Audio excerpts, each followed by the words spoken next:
नमस्कार दोस्तों, अब हम भाज्य संख्याओं के बारे में थोड़ी सी जानकारी ग्रहण करेंगे। देखो, वे संख्याएं जिनमें एक का, स्वयं का एवं अन्य किसी संख्या का भाग जाता हो भाज्य संख्याएं होती है।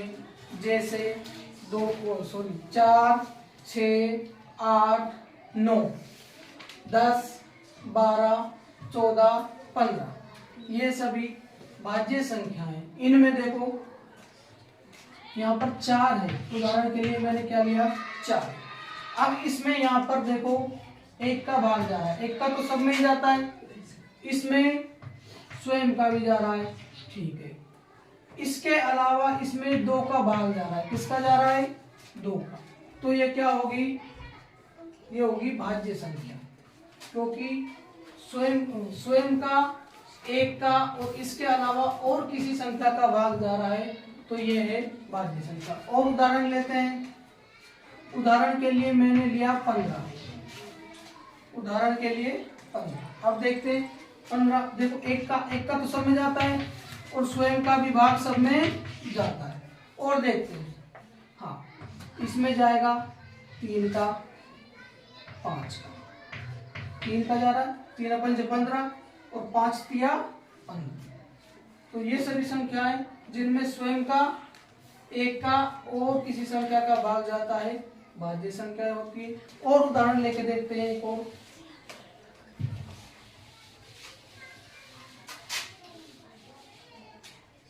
जैसे मैंने लिया उदाहरण 21 में देखते हैं। अब सबसे पहले एक का तो जाएगा ही और स्वयं का तो जाएगा, एक का जा रहा है, 21 का जा रहा है। अब और संख्या देखते हैं जिनका भाग 21 में जा रहा है, तो 21 में 3 का भाग जा रहा है, 3 का भाग जा रहा है, 3 सते 21।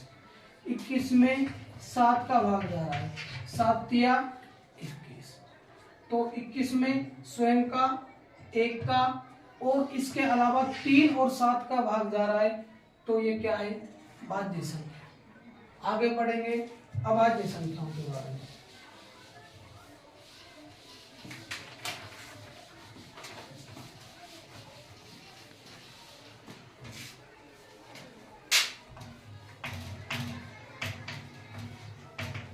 अभाज्य संख्या, इसमें लिखेंगे वे संख्याएं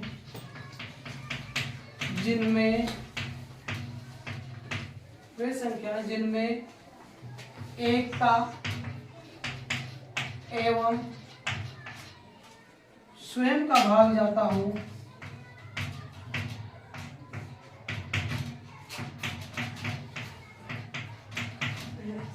अभाज्य संख्याएं होती है।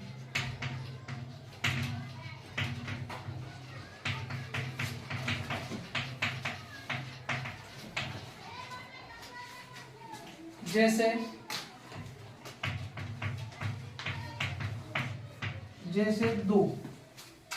2 में खुद का भाग जा रहा है और किसी का नहीं जा रहा। जैसे 3 में खुद का जा रहा है और एक का तो सब में जा रहा है, खुद के अलावा और किसी संख्या का भाग नहीं जा रहा। यहाँ पर 4 नहीं लेंगे क्योंकि 4 में किसका भाग जा रहा है 2 का। यहाँ पर लेंगे हम 5 में स्वयं का जा रहा है और किसी का नहीं जा रहा। यहाँ पर फिर 6 नहीं लेंगे, 6 में 2 का भी जा रहा है और 3 का भी जा रहा है। फिर लेंगे हम 7, फिर 8 नहीं लेंगे, 9 में 3 का भाग जा रहा है। फिर आगे 10 नहीं लेंगे, फिर लेंगे 11, फिर 13, ऐसे बढ़ते रहेंगे। 13 के बाद में 15 नहीं आएगा, 17, फिर आएगा 19, फिर आएगा 23। इस प्रकार हम बढ़े। हाँ एक बात और देखो, यहाँ पर हमारे पास 2 क्या है सम, 2 क्या है सम, और ये सब क्या है, ये सब है विषम। ये चीज बहुत इंपॉर्टेंट है। यहाँ पर 2 सम है, बाकी विषम है। तो इससे यह पता लगता है कि जो सम संख्या है, 2 को छोड़कर कोई सी भी सम संख्या अभाज्य में नहीं आती है। और सारी विषम संख्याएं अभाज्य में आती है। सिर्फ दो एक ऐसी संख्या है, सम है और अभाज्य। अभी मैं क्वेश्चन कराऊंगा, उसमें लिखा दूंगा कि सिर्फ दो सम अभाज्य संख्या है, इसके अलावा जितनी भी सम संख्याएं हैं वो सब भाज्य संख्याएं होती है।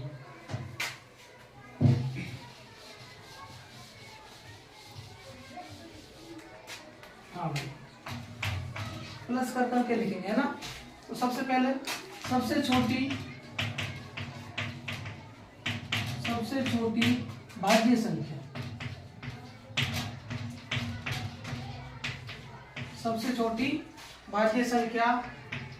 सबसे छोटी भाज्य संख्या है आपके 4। क्या है? सबसे छोटी भाज्य संख्या 4। सबसे छोटी अभाज्य संख्या 2 सबसे छोटी अभाज्य संख्या है।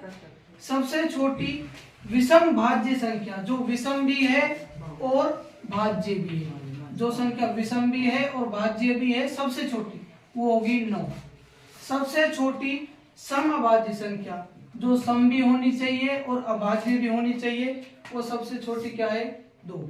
सबसे बड़ी सम भी होनी चाहिए और अभाज्य भी होनी चाहिए, वो भी क्या होगी? 2। क्योंकि 2 सिर्फ एक ऐसी संख्या है जो सम है और अभाज्य है, इसके अलावा सभी सम संख्याएं भाज्य होती है। अब देखो, सबसे छोटी विषम अभाज्य संख्या, जो विषम भी हो और अभाज्य भी हो, वो होगी 3। ने भाज्य संख्या व ने अभाज्य संख्या कौन सी होती है? 1। ऐसे ही ना तो सम संख्या हो और ना ही विषम संख्या हो, कौन सी है वो? 0। शून्य ना तो सम होता है ना ही विषम होता है। अब आगे बढ़ते हैं।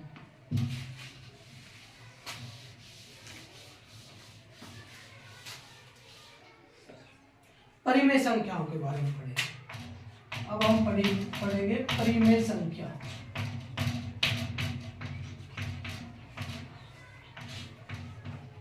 परिमेय संख्या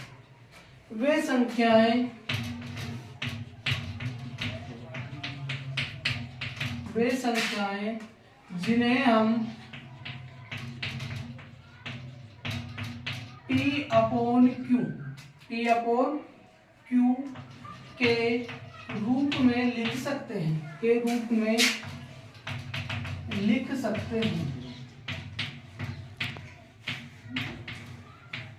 वे संख्याएं जिन्हें हम P अपॉन Q के रूप में लिख सकते हैं परिमेय संख्याएं होती हैं। जैसे उदाहरण के तौर पर, जैसे 2/3, ये किसके रूप में? P अपॉन Q के रूप में। 5/6। और देखो, हाँ, जो हमारी प्राकृत संख्या, जैसे 5 क्या है?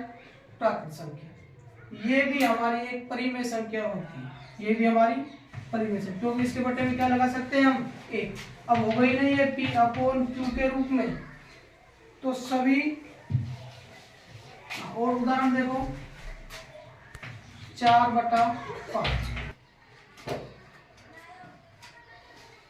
हाँ, एक चीज और, Q का मान क्या नहीं होना चाहिए? 0। क्या नहीं होना चाहिए? 0। Q does not equal to 0। क्यों? क्योंकि 0 में हम, Q नीचे आ रहा है, किसमें आ रहा है? भाग में। क्योंकि किसी भी संख्या, मान लो ऊपर ले लिया 5, Q का मान क्या लिया मैंने? 0 का अगर हम किसी संख्या में भाग देते हैं तो वो पहुंचता है इन्फिनिट, अनंत। क्या होता है? अनंत। तो Q का मान क्या नहीं होनी चाहिए? 0 के अलावा और कुछ भी हो। Q का मान, यहाँ पे कंडीशन है 0 के अलावा और कुछ भी हो। यहाँ पर देखो 3 है, यहाँ पर 6 है, यहाँ पर क्या है? 5। थोड़ा सा नोट्स में लिखेंगे, सभी प्राकृत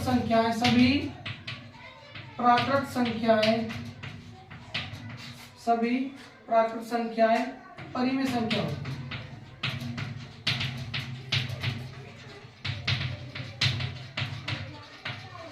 हाँ भाई, दूसरा सभी पूर्ण संख्याएं, सभी पूर्ण संख्याएं भी क्या होती हैं, सभी पूर्ण संख्याएं परिमेय संख्याएं होती हैं।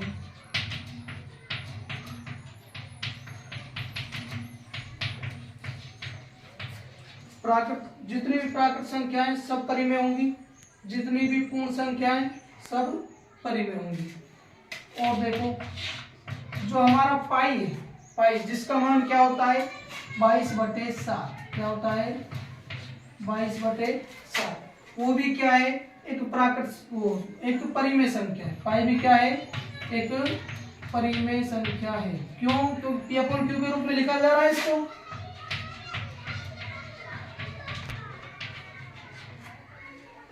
और जीरो, जीरो भी एक क्या है परिमेय संख्या है।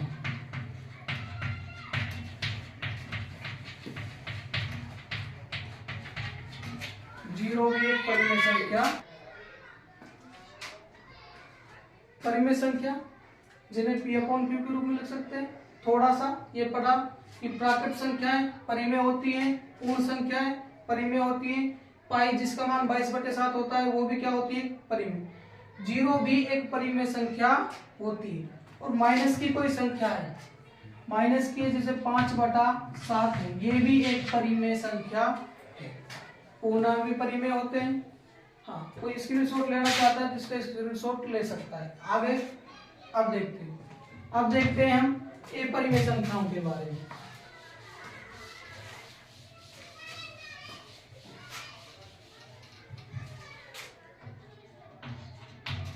अपरिमेय संख्या वे संख्या जिन्हें हम P/Q के रूप में नहीं लिख सकते,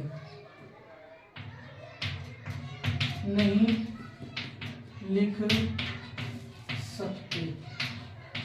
अपरिमेय संख्या वे संख्या है जिन्हें हम P/Q के रूप में नहीं लिख सकते। यानी कि जैसे पूर्णांक है, पूर्णांक क्या है -5, इसके बटे हम 1 लगा सकते हैं। ये परिमेय अपरिमेय नहीं हो सकती, एक परिमेय संख्या। प्राकृत संख्या वो भी परिमेय संख्या है। अपरिमेय संख्याओं के अंतर्गत जैसे उदाहरण लेते हैं एक उदाहरण लिया हमने √3। क्या लिया? √3। इसके ऊपर अंडर रूट लग रहा है, ये एक अपरिमेय संख्या है। √5, √8, √3 प्लस √6, ये क्या है सब अपरिमेय संख्या है।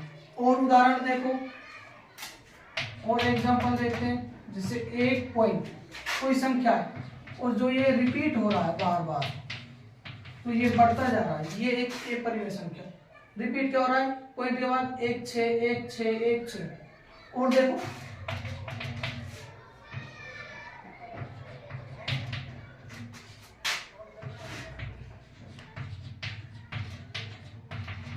हाँ 347 पॉइंट।